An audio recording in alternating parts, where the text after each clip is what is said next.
Welcome to Atom classes. Last lecture में मैंने आपको फैक्टर अफेक्टिंग ऑन कंडक्टिविटी बताया था कि कंडक्टिविटी में कौन कौन से फैक्टर्स हैं जो रिस्पॉन्सिबल होते हैं। आज जो पढ़ना है हमें कि effect of concentration on conductance of strong electrolyte. तो इलेक्ट्रोलाइट दो टाइप्स के होते हैं, एक होता है स्ट्रांग इलेक्ट्रोलाइट और दूसरा होता है वीक इलेक्ट्रोलाइट। 11th में ये पढ़ाया भी जा चुका है।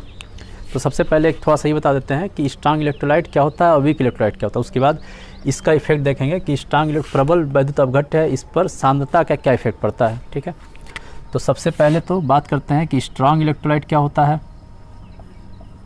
और वीक इलेक्ट्रोलाइट क्या होता है।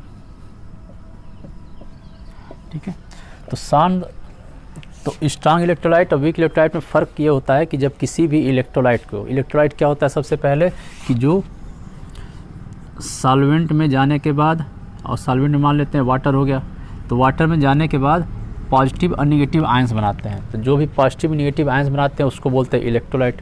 इसमें दो टाइप्स के होते हैं, एक होता है स्ट्रांग होता है, एक होता है वीक होता है। स्ट्रांग क्या होगा कि जो वाटर में या सॉल्वेंट जाने के बाद पूरा का पूरा डिसोसिएट हो जाए। जितना हम आयंस ले रहे हैं, जैसे हम ले लेते हैं NaCl, तो NaCl को जब वाटर में करेंगे डिजॉल्व करेंगे तो Na+ और Cl- बना लेगा।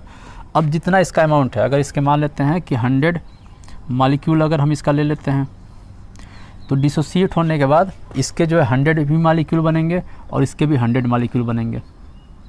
तो अगर पूरा का पूरा डिसोसिएट हो गया तो उसको बोलते हैं स्ट्रांग इलेक्ट्रोलाइट। वीक इलेक्ट्रोलाइट क्या होता है कि ये भी आयंस बनाएंगे पॉजिटिव नेगेटिव, लेकिन पूरा का पूरा डिसोसिएट नहीं होगा। जैसे एग्जांपल एक लेते हैं CH3COOH। अब ये अगर वाटर में डिजॉल्व करते हैं तो ये बनाता है CH3COO- और H+। तो इस आयन में डिसोसिएट होता है। लेकिन यहाँ पे अगर ये 100 मॉलिक्यूल ले लेते हैं तो यहाँ पर ये 100 और 100 मॉलिक्यूल नहीं बनेगा, ये कम ही मॉलिक्यूल बनेगा।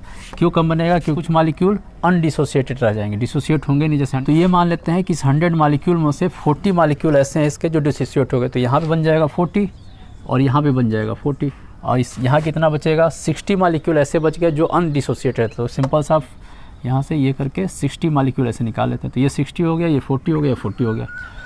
तो इस तरह से हम देखते हैं कि स्ट्रांग इलेक्ट्रोलाइट और weak electrolyte of the concentration on conductance of strong electrolyte. तो स्ट्रांग इलेक्ट्रोलाइट में क्या होता है कि जो इसके आयंस है वो क्या होगा, पूरा का पूरा डिसोसिएट हो जाएगा। अगर पूरा का पूरा डिसोसिएट हो जाए तो उसका कंसंट्रेशन पे कोई इफेक्ट नहीं पड़ेगा। हम अगर डाइल्यूट ले लें या फिर जो है कंसनट्रेटेड सोल्यूशन ले लें, ठीक है, डाइल्यूट सोल्यूशन ले लें या कंसनट्रेटेड सोल्यूशन ले लें, दोनों में क्या होगा, इसके आयंस जो है पूरा का पूरा डिसोसिएट हो जाएगा। तो इसके कारण इस पर सबसे पहला चीज़ है कि कंसंट्रेशन का, इसके नंबर ऑफ आयंस में कोई इफेक्ट नहीं पड़ता, क्योंकि जितना हाई कंसंट्रेशन में वो डिसोसिएट होगा उतना ही लो कंसंट्रेशन में डिसोसिएट होगा। तो सबसे पहला इसमें लिखना है कि no effect on number of ions. ठीक है, तो नंबर ऑफ आयन तो जितना था उतना ही रहेगा, और नंबर ऑफ आयन अगर चेंज नहीं हुआ तो इसका कंडक्टेंस भी चेंज नहीं होगा। तो इसका मतलब ये लिख सकते हैं कि नॉट चेंज इन कंडक्टेंस। तो इसमें सबसे पहला तो उसके नंबर ऑफ आयंस नहीं चेंज हो रहे हैं डाइल्यूट करने के बाद भी, तो उसके कंडक्टेंस में फ़र्क नहीं पड़ेगा। ठीक है, इसके कारण। लेकिन दूसरा एक और फैक्टर देखना है इसमें। दूसरा फैक्टर क्या है कि अभी लास्ट लेक्चर मैंने आपको पढ़ाया था कि अट्रैक्टिव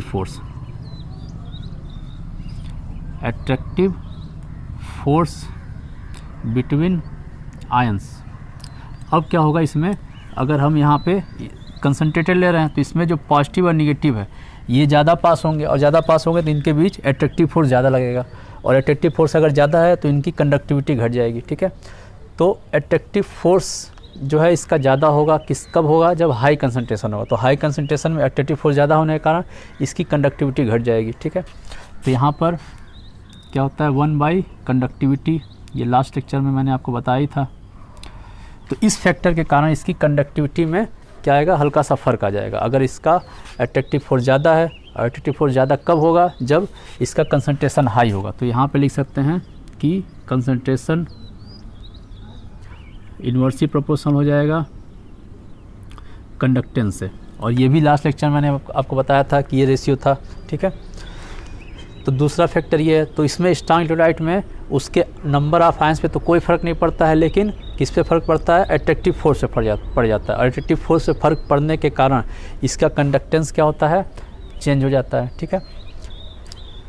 अब इसके लिए इन्होंने एक ग्राफ भी बनाया था, ठीक है। तो इसका सबसे पहले ग्राफ बनाते हैं। उस ग्राफ में बहुत ज़्यादा चेंजेस तो नहीं हो रहा है, लेकिन फिर भी जैसा ग्राफ, एक बार आपको ग्राफ से भी इस चीज़ को समझा देते हैं। तो इसका अगर हम ग्राफ बनाते हैं तो ग्राफ में एक तरफ हम लेते हैं इधर की तरफ मोलर कंडक्टिविटी और इधर की तरफ लेते हैं कंसंट्रेशन और कंसंट्रेशन का हम लेते हैं अंडर रूट, ठीक है। अब इसके बीच अगर हम देख लेते हैं स्ट्रॉन्ग इलेक्ट्रोलाइट, जैसे मान लेते हैं KCl हो गया या NaCl हो गया, इसको लेते हैं। तो इसका जैसे जैसे यहाँ पे कंसंट्रेशन बढ़ाते जाते हैं, ठीक है, जैसे जैसे कंसंट्रेशन बढ़ाएंगे तो जो इसका ग्राफ बनेगा इसमें बहुत ज़्यादा चेंज नहीं होगा। तो इसका ग्राफ जो बन के आ रहा था ऐसा बन के आता है, स्टार्टिंग में हल्का से डाउन होगा और उसके बाद क्या होगा, ये फिर पैरेलल हो जाएगा, ठीक है। तो ये बन जाएगा, जैसे ये बन गया आपका KCl मान लेते हैं या फिर NaCl, कोई भी स्ट्रॉन्ग इलेक्ट्रोलाइट मान लिए, तो ये फ़र्क आता है। ये यहाँ पे एकदम पैरेलल रहेगा, यहाँ से एकदम सीधा, ठीक है। तो ये बन के आता है। अब इसके लिए जो है इन्होंने एक इक्वेशन ही बनाया, ठीक है। तो इनका जो इक्वेशन बन के आया, रिलेशनशिप आया, वो आया कि lambda m equal to lambda not m minus a और अंडर रूट c, ठीक है। तो ये इक्वेशन आया। इसमें लैम्डा में था, कंडक्टिविटी था, और ये क्या था, ये भी है कंडक्टिविटी, लेकिन कब है, इनफाइनाइट डाइल्यूशन पे, ठीक है। तो इसको बोलते हैं कि कंडक्टिविटी एट इनफाइनाइट डाइल्यूशन। ये कंडक्टिविटी किस पे, इनफाइनाइट डाइल्यूशन पे है।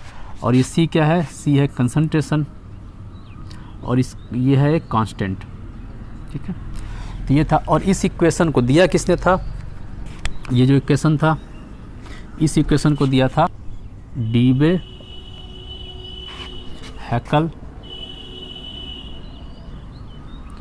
आनसेगर, इन्होंने दिया था। तो इसीलिए इसका नाम था डीबे हैकल आनसेगर इक्वेशन। इस इक्वेशन को डीबे हैकल आनसेगर इक्वेशन बोलते हैं। तो ये इक्वेशन किसके लिए था, स्ट्रॉन्ग इलेक्ट्रोलाइट के लिए था, ठीक है। तो ये पढ़ना हमें, इसमें ये देखना हमें जो लैम्डा m है वो इन्वर्सली प्रोपोर्शनल हो जाता है 1/√c की, क्योंकि यहाँ माइनस है। तो माइनस का मतलब ये हुआ कि इसकी वैल्यू जैसे जैसे बढ़ते जाएगी टोटल ये वैल्यू घटती जाएगी, ठीक है। तो ये इन्वर्सली प्रोपोर्शनल यहाँ से भी आ रहा है, ठीक है। तो आज के लिए बस इतना ही स्ट्रॉन्ग इलेक्ट्रोलाइट के लिए। नेक्स्ट लेक्चर में इसके लिए क्या बताएंगे, वीक इलेक्ट्रोलाइट पे क्या इफेक्ट पड़ता है, और सबसे ज़्यादा क्वेश्चन उसी पे पूछता है, वीक इलेक्ट्रोलाइट से ही, ठीक है।